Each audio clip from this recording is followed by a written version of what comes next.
আসসালামু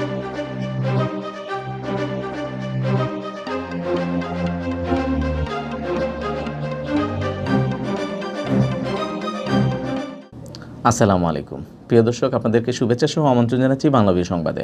আর এখনকার সংবাদ নিয়ে আপনাদের সাথে আছি আমি নোমান রশিদ। বিস্তারিত সংবাদের শুরুতেই জানিয়ে দিচ্ছি আজকের সংবাদের শিরোনাম।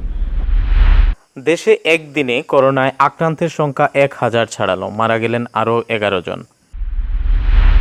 করোনার উপসর্গ নিয়ে সিলেটের শহীদ শামসুদ্দিন আহমদ হাসপাতালে এক নারীর মৃত্যু। সিলেট বিভাগে বেড়েই চলেছে করোনা আক্রান্ত রোগীর সংখ্যা। ঢাকায় পাঠানো নমুনায়ও আরও 2 জনের শরীরে করোনা শনাক্ত। সিলেটে চট্টগ্রাম থেকে ইলেকট্রনিক্স জিনিসপত্র নিয়ে আসা কাভার্ড ভ্যান আটক। আইনগত ব্যবস্থা না নিয়ে ছেড়ে দিয়েছে পুলিশ। করোনা ভাইরাস থেকে মুক্ত হয়ে বাসায় ফিরেছেন সিলেট বিভাগের আরও 3 জন। এ নিয়ে সুস্থ হলেন মোট 26 জন। এতক্ষণ শুনছিলেন শিরোনাম, এবারে বিস্তারিত। মহামারী করোনা ভাইরাস দেশে গত 24 ঘন্টায় আরও 11 জনের প্রাণহানি হয়েছে। এ নিয়ে করোনায় প্রাণ হারালেন 239 জন। একই সময়ে নতুন করে আক্রান্ত হিসাবে শনাক্ত হয়েছেন আরও 1034 জন। সুস্থ হয়ে বাড়ি ফিরেছেন আরও 252 জন। সোমবার দুপুরে স্বাস্থ্য অধিদপ্তরের করোনা ভাইরাস বিষয়ক নিয়মিত হেলথ বুলেটিনে অধিদপ্তরের অতিরিক্ত মহাপরিচালক অধ্যাপক ডাক্তার নাসিমা সুলতানা এ তথ্য জানান। নতুন সংযুক্ত একটি সহ মোট 37টি ল্যাবরেটরিতে নমুনা পরীক্ষার তথ্য তুলে ধরে তিনি জানান, করোনা ভাইরাস শনাক্তে গত 24 ঘন্টায় আরও 7267টি নমুনা সংগ্রহ করা হয়। এর মধ্যে পরীক্ষা করা হয় 7208টি নমুনা। এর মধ্যে 1034 জনের দেহে করোনা ভাইরাস শনাক্ত হয়েছে। এটি 24 ঘন্টার সর্বোচ্চ শনাক্তের রেকর্ড। এ নিয়ে দেশে মোট আক্রান্ত হয়েছেন 15,691 জন। আক্রান্তদের মধ্যে মারা গেছেন আরও 11 জন, ফলে মৃতের সংখ্যা দাঁড়ালো 239 জনে। আর গত 24 ঘন্টায় সুস্থ হয়েছেন আরও 252 জন। সব মিলিয়ে সুস্থ হয়ে বাড়ি ফিরেছেন 2902 জন। এই 37টা ল্যাবের মধ্যে আমাদের নমুনা সংগ্রহ হয়েছে 7267 এবং আমরা পরীক্ষা করেছি 7208টি এবং এ পর্যন্ত আমাদের নমুনা পরীক্ষা হলো 1,29,865টি। 7208টি নমুনার পরীক্ষার মধ্যে আমরা শনাক্ত করতে পেরেছি, আজকে আমি বলবো যে আমরা 1000 ছাড়িয়ে গেলাম। আমরা শনাক্ত করেছি 1034 জনকে কোভিড পজিটিভ হিসেবে এবং এ পর্যন্ত শনাক্ত দাঁড়ালো 15,691 জন। আমাদের আজকের মৃত্যুর তালিকায় 11 জন সংযুক্ত হয়েছে। সবার আত্মার বিদেহী আত্মার শান্তি কামনা করছি। এই 11 জন সহ আমাদের এ পর্যন্ত মৃত্যু 239 জন। মৃত্যুর বিশ্লেষণে আমাদের 5 জন পুরুষ, 6 জন মহিলা। করোনা ভাইরাস উপসর্গ নিয়ে সিলেটের শহীদ শামসুদ্দিন আহমদ হাসপাতালে এক নারীর মৃত্যু হয়েছে। রোববার সন্ধ্যায় 7টার দিকে তিনি মারা যান।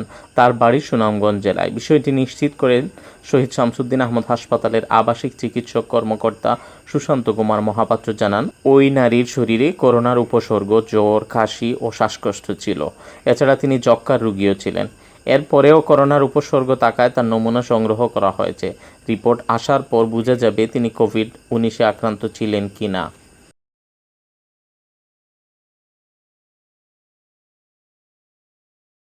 সিলেট বিভাগে করোনা আক্রান্ত রোগীর সংখ্যা বেড়েই চলেছে।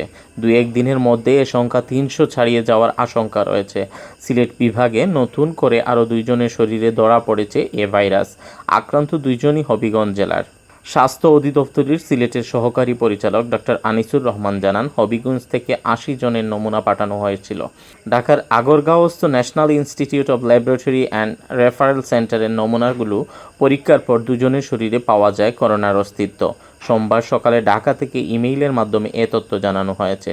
এর আগে গত শুক্রবার ও শনিবার সিলেট বিভাগে 354 জনের নমুনা পাঠানো হয়েছিল ঢাকায়। সেই নমুনাগুলো পরীক্ষার পর রোববার আরও 9 জনের শরীরে পাওয়া যায় করোনার অস্তিত্ব। এ নিয়ে সিলেট বিভাগে 282 জনের শরীরে ধরা পড়েছে করোনা ভাইরাস। এদের মধ্যে সুস্থ হয়ে বাড়ি ফিরেছেন 26 জন। সিলেট নগরীর জিন্দাবাজার এলাকায় চট্টগ্রাম থেকে ইলেকট্রনিক্স জিনিসপত্র নিয়ে আসা একটি কাভার্ড ভ্যান আটক করে ছেড়ে দিয়েছে পুলিশ। জরুরি সেবার আওতাধীন না হলেও কাভার্ড ভ্যানটির বিরুদ্ধে নেওয়া হয়নি কোনো আইনানুগ ব্যবস্থা। রোববার রাত 10:30টার দিকে জিন্দাবাজার সবুজ বিপণী মার্কেটের সামনে কাভার্ড ভ্যানটি আটক করে তল্লাশি চালায় পুলিশ। জিন্দাবাজার সবুজ বিপণী মার্কেটের হক ইলেকট্রনিক্স নামের দোকানে আসে কাভার্ড ভ্যানটির ভেতরে পাওয়া যায় বিপুল পরিমাণ ইলেকট্রনিক্স সামগ্রী। খবর পেয়ে সেখানে সংবাদকর্মীরা গেলে দোকানের মালিক পালিয়ে যান।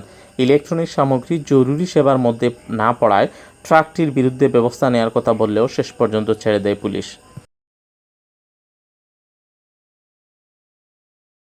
প্রাণঘাতী করোনা ভাইরাস থেকে মুক্ত হয়ে শহীদ শামসুদ্দিন আহমদ হাসপাতাল থেকে বাসায় ফিরেছেন সিলেট বিভাগের আরও 3 জন।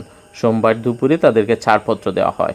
হাসপাতালের আরএমও সুশান্ত কুমার মহাপাত্র জানান, হাসপাতালে চিকিৎসা নিয়ে সুস্থ হয়ে ওঠা 3 জনকেই ছাড়পত্র দেওয়া হয়েছে। ছাড়পত্র পাওয়া 3 জনই পুরুষ। এ নিয়ে সিলেট বিভাগে করোনা থেকে সুস্থ হলেন 26 জন। এতক্ষণ শুনছিলেন বাংলাদেশ সংবাদ। এরপর প্রচারিত হবে সিলেটের আঞ্চলিক ভাষায় সংবাদ। দেখার আমন্ত্রণ রইল। সাথে থাকার জন্য ধন্যবাদ।